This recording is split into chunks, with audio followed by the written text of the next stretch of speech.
Okay, so the working with Tom York story. So I'm able to talk about it now because I wasn't able to really say too much about it because we had to sign a non-disclosure agreement. But everything is out there now. You know what's going ahead and what we were workshopping. So I should just explain what a workshop is briefly. So a workshop is where, usually for musical theatre shows actually, someone has an idea and then they get a collection of musicians and actors, etc. together to workshop the idea of this new musical, try things out, rearrange things. So it's a very creative process, and you'll quite often be given, new pieces of music to play on the day, just put on your music stand to try out and things like that. So it's it's not that high pressure because everyone's trying stuff out, so everyone's in the same boat. But obviously you're expected to play what's put in front of you pretty much straight away. So you don't really get a chance to look at anything beforehand. Everything's given to you on the day, and you try stuff out, and then that could just get binned and on to the next thing. So and sorting out sounds, everything's brand new basically. So you're there to workshop some ideas. So this is very commonplace within musical theatre before it goes into rehearsal process and before it gets any financial backing. So I get a call from the same orchestral fixer who booked me for the local hero shows I've spoken about before, and he said they're doing a stage production of Hamlet, and it's going to be set to the music of the How to the Thief album from Radiohead.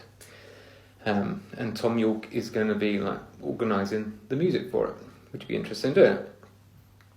Oh, yeah, so I'm like, yeah, great, of course. Would you be interested in doing a workshop for it? Doesn't necessarily mean you're going to go on to do the production after that, but I'd like you to have on board for the workshop, trying stuff out. Let me know if you're interested. There'll be another guitarist on it who incidentally was the same guitarist that I worked on with Local Hero. So it's great, cool. So go ahead, and it's quite a long workshop, this one, for what they normally are. It's a 2-week workshop, six days a week, full days.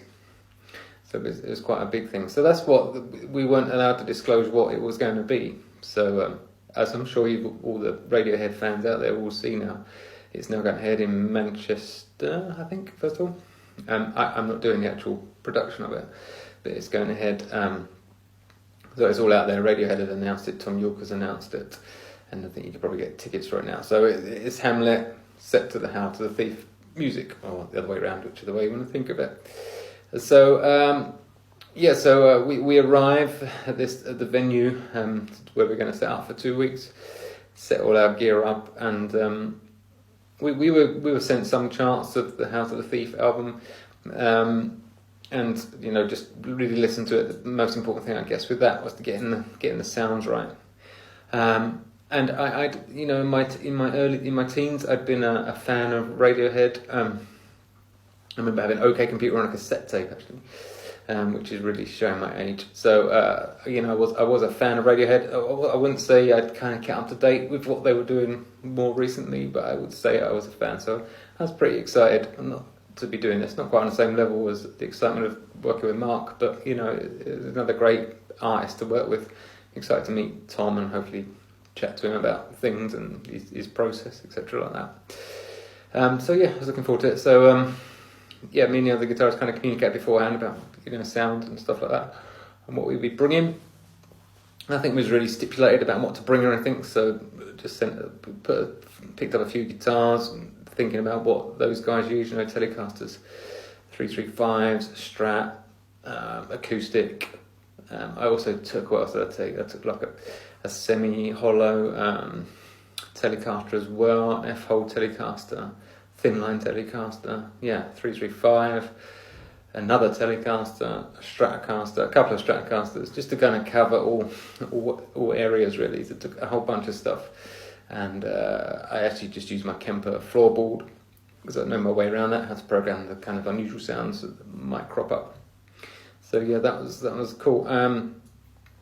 So we met Tom, nice guy, quite as you might possibly expect, quite withheld, but super nice, going through parts. And he, at the start, for the first couple of days, we didn't have a bass player, because it was all on the keyboard setup was insane, as you might expect if you listen to that album.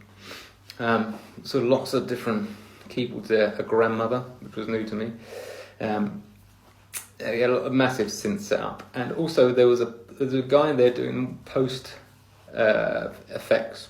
So that means once we played something, the effects that were coming out of the PA system and then being manipulated by the sound guy who'd done this workshop also in New York. But what was I saying? Yeah, we didn't have a bass player for the first couple of days, and so Tom was more than happy to jump up and play bass with us, which was pretty cool. So we were playing those songs, from that album, with Tom playing bass. And I will say this about him: he is a fantastic musician. I didn't really I hadn't really thought about it, to be fair, but he can play a lot of different stuff. He's a good guitar player, he's a good bass player, he can play drums, he's great with the keyboards, he's great with effects, and obviously a magnificent songwriter. So he really is top level, top draw musician. And it was cool. I mean, there's not the kind of the quirky stories like I had working with Mark, kind of the pressure stories and the recording and stuff like that. Like I say, it was a very creative process. Obviously, the songs are already written, so we were just playing the songs already written, trying to replicate them as best as we can as a band that isn't Radiohead. So that was, I guess, the biggest challenge, trying to play those parts authentically and the way that he liked them, which I think we achieved. It's kind of a funny moment. The start of the album starts with feedback sound, and the other guitarist next to me, incredible guitarist that I've spoken about on my channel before. I remember him being taught by Tom how to achieve the feedback. He had a big Fender amp there, and he had his lead out, and someone was like, no, you more like grab the end and more like this, and like this. And the guy's like, oh, okay, yeah, cool. So that's pretty amusing, getting taught. This amazing guitarist being taught how to do a feedback sound was pretty amusing. These workshops, there's a lot of sitting around, so we sat around for a lot of the time while they were trying out acting things. And in fact, I think one day we didn't actually play a single note. We just hung out and had a lot of lunches.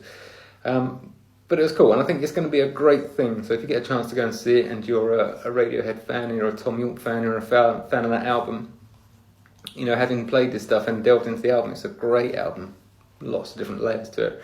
Really cool stuff in there. So you should definitely check it out if you're a Radiohead fan. I think it's going to be a cool thing, a cool concept. So yeah, that was it. That was the workshop with Tom York. 2 weeks with the man.